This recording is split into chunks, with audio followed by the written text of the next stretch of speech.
This is Valerie Khoo from the Australian Writers' Centre, and you're listening to Jane Jackson Careers. Welcome to Jane Jackson Careers, a podcast that takes your career to the next level. Here's your host, Jane Jackson, author of Amazon Careers bestseller, Navigating Career Crossroads. Well, hello and welcome back to my Careers podcast. Today, I'd like to go over some basic tips on resumes because if you're looking for a job, you'll need a resume. Whether you're working with recruiters, making applications for advertised roles online, making a direct approach to companies that you're targeting, or you're networking, you will need a resume. Perhaps you'll need a soft copy of your resume for emailed applications, a copy to attach to an internet application through a job search portal.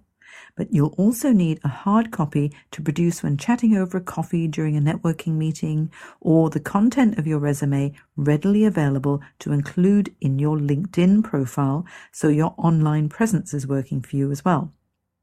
Now ask yourself, is your resume up to date? Because if it isn't, and someone says, hey, there's this role I'd really like to consider you for, can you just flick me over your resume? You won't have anything. So make sure it's up to date. Let's ask yourself some of these questions as well. Does your resume contain what's required to capture the attention of your desired audience? Is it easy to read, concise, and impactful? Is your resume just a list of responsibilities? Or have you included relevant accomplishments to demonstrate the tangible value that you've added to your previous positions? Have you included information that might create a bias, such as your birth date, your marital status, the number of children, your religion or state of health? Remember, equal opportunity employment, you don't need to include those in your application. Now, you might be amazed to know that I still see original resumes from my clients that include information that does nothing to highlight their suitability for a specific role, but may even hinder their chances of being selected for a screening interview. So here are a few suggestions to point you in the right direction. First of all, choose a fuss-free layout. Ensure your name and contact details, your mobile phone and email address, obviously, are at the top. And also, what would be good to include is a link to your LinkedIn profile. You can add the URL of your LinkedIn profile there, because if someone's screening your resume and they've got a soft copy, they could just click through, have a look at your LinkedIn profile. And one of the good things about your LinkedIn profile is that hopefully you will have some recommendations from previous managers or people with clout who know you in a professional capacity. It's almost like an instant reference check. It's quite simple. Now, also in your resume, you need to include a career summary or a professional profile that highlights your relevant experience, your core competencies, and your technical skills. This should capture the attention of the reader instantly and place you in the yes or maybe rather than the no pile for your target role. Now, what else do you need in the resume? You need to include your professional experience, the company names, your job titles, and the dates that you held each of those roles, the scope of your roles, and the all-important bullet points with your accomplishments documented as impactfully as possible. Then we need your academic qualifications, your professional development courses, professional memberships and affiliations, and they all need to have their own section in the resume as well. You don't really need to include referee details unless you're asked for them.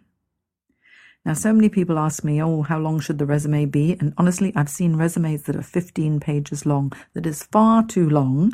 And it's not a curriculum vitae, which a curriculum vitae actually can have many, many pages to it. But usually that's used in academic circles or scientific circles, maybe for an R&D role, research and development role, or if you're applying for a role in an academic capacity when they want to know every paper you've ever written, every patent that you've patented, and absolutely every course and talk that you've ever presented. But in a resume, you don't need to have so much. What you want is to keep it to about 2 to 3 pages if possible. No one wants to read a long, rambling dissertation on your entire work or life history because it might not be relevant. A resume needs to be a synopsis of your career highlights that are relevant to the reader. Let's make sure it's easy to read as well. There's no point squeezing a lengthy tome onto 2 pages in 8-point font with very narrow margins, because it's just going to be a whole lot of text, not very nice to read. You need enough white space. So no one's going to read a resume that's all in 8-point font, especially people like me who have to get out their reading glasses for anything smaller than a 10-point font. So 10 to 12-point font is quite user-friendly. Ensure that you have decent margin widths and enough white space that will make the resume more attractive and easier to read. Now, remember that screeners look for good reasons not to read a resume, especially if they've got hundreds of applicants. So make everything as easy as possible for the screener. Now, of course, you must, I highlight must, tailor your resume to suit each and every application that you make, highlighting what is most relevant to the potential employer. Now, remember this: proofread, proofread, proofread. Get someone else to proofread it too. Sometimes you can work so hard on your resume that you don't even notice the little mistakes anymore.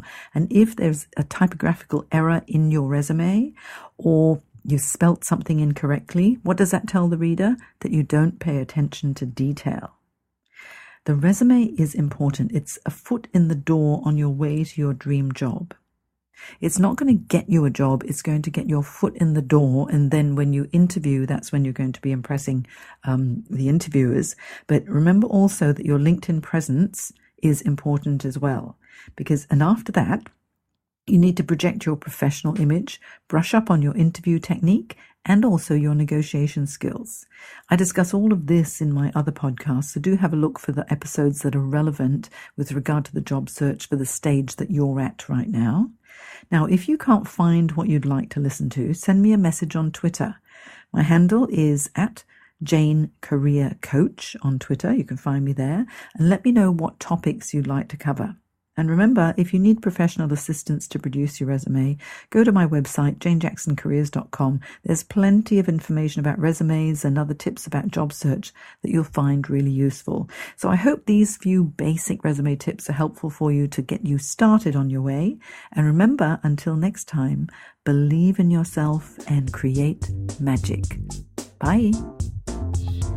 You've been listening to Jane Jackson Careers. Sign up to receive regular career advice at janejacksoncoach.com.